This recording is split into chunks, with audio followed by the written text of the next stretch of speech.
nói nên nó chặt đang khóc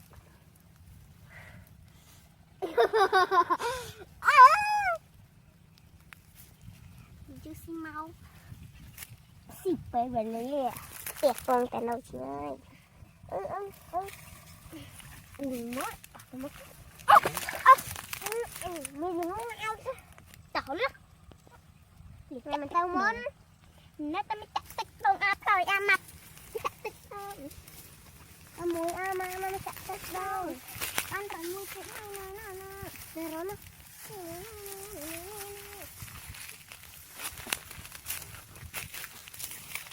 bắt lên rồi rồi lắp chặt cái mốc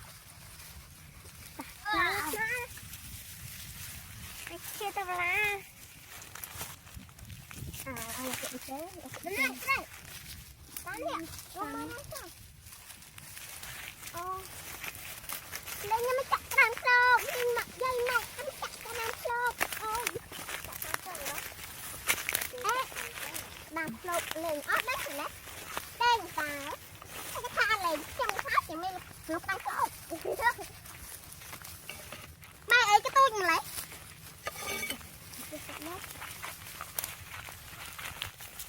cm chẳng terus entar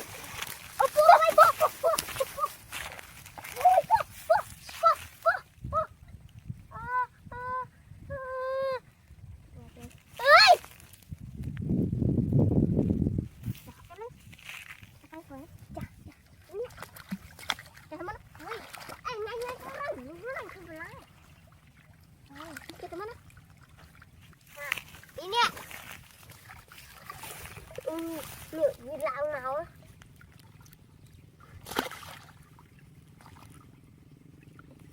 còn hai đứa nó đây là hai đứa nó đi láng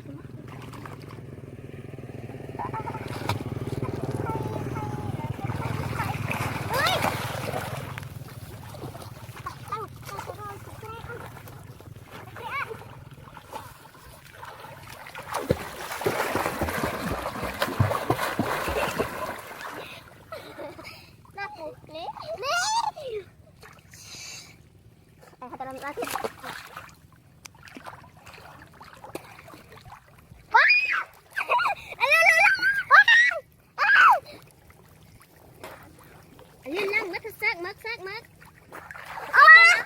buông đi lên khơi không anh mặt nó lá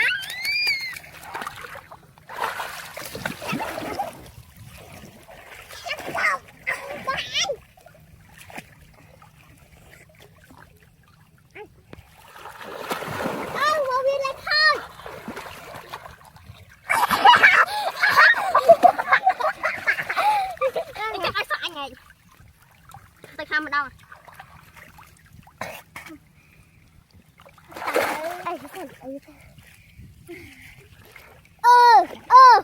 bác nào cái này tao biết nè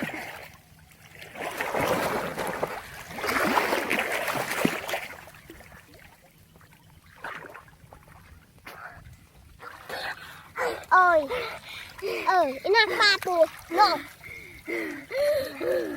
vẹt ôi nó đi lá dân từ lâu thằng lâu đi lá có nè mình lên chân lá hai cái màu cái nào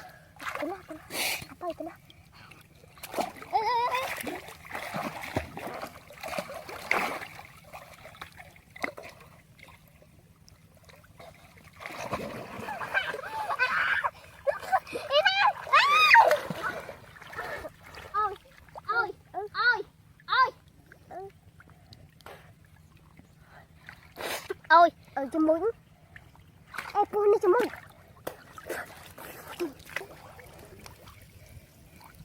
con đào rô như hay sự tự đó ngọn cá lột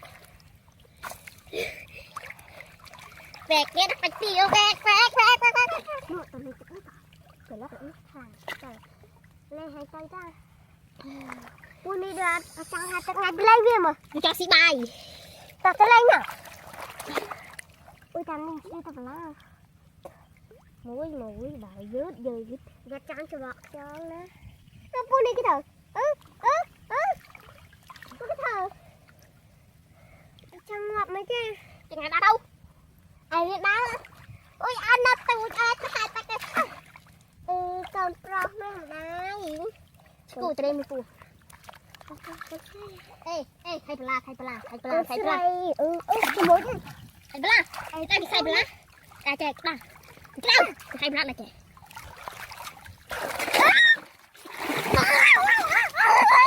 đấy là cá đâu no tính ra đấy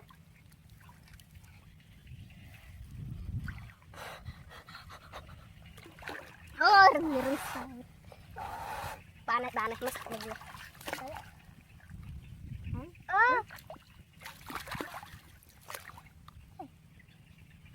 ai ná đấy con bán ngọt chân hai mày nhỉ nó kia đó là ai cho bán phun đang ngọt hột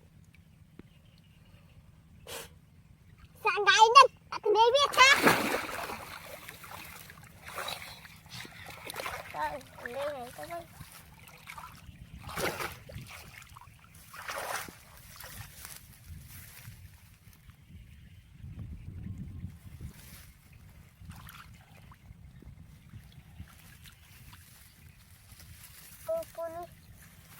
Trang selap aja nang, mau.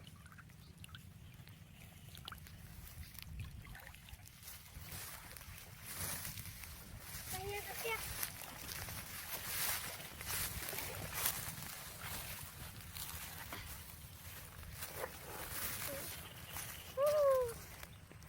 Bạn hạt puni bạn hai. Puni. Cà đây. Tới tới cái. Ê cà đây. Này chặt đam nó mới ní chặt đam pạt rồi bữa ní lo ui pạt nó bữa ní đó nữa lên từng dù bữa đi từ lấy tất cả cần phải ai đi chơi cần bữa luôn ê đã lúc luôn còn lọc nữa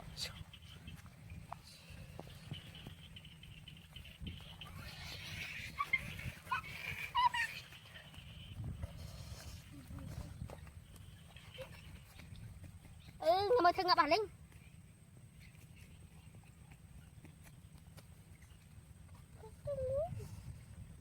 ui po vô cho cắt cắt cái gì nào đặt cắt đi cắt sắt đây đi với nhá cắt sắt úp dạ chạm lia tay đặt lên tay ê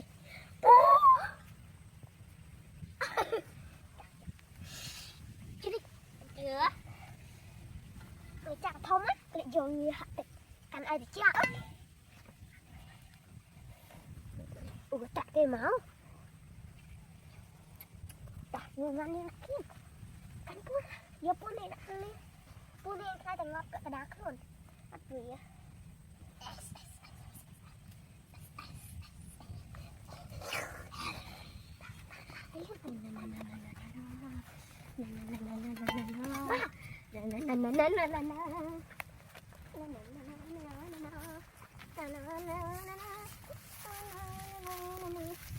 jadi perah perut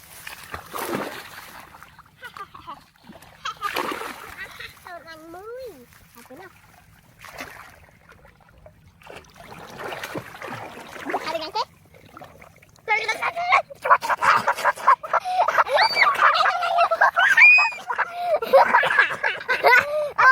chặt đại á mới hai em đâu mày hai tao hả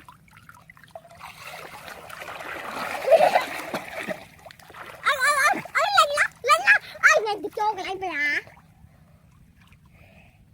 anh tay đã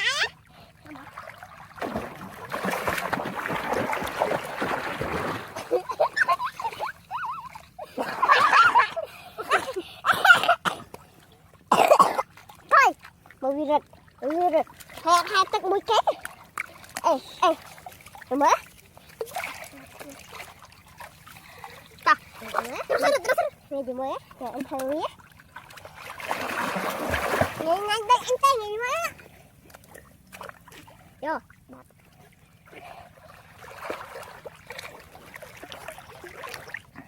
Rồi chúng ta cần nấu ra. Cuốn kế à.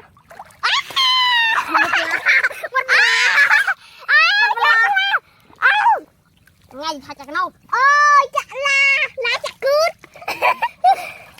Rồi tiếp theo. Ui, anh đi từng ba này. Anh tao một trăm tiền á.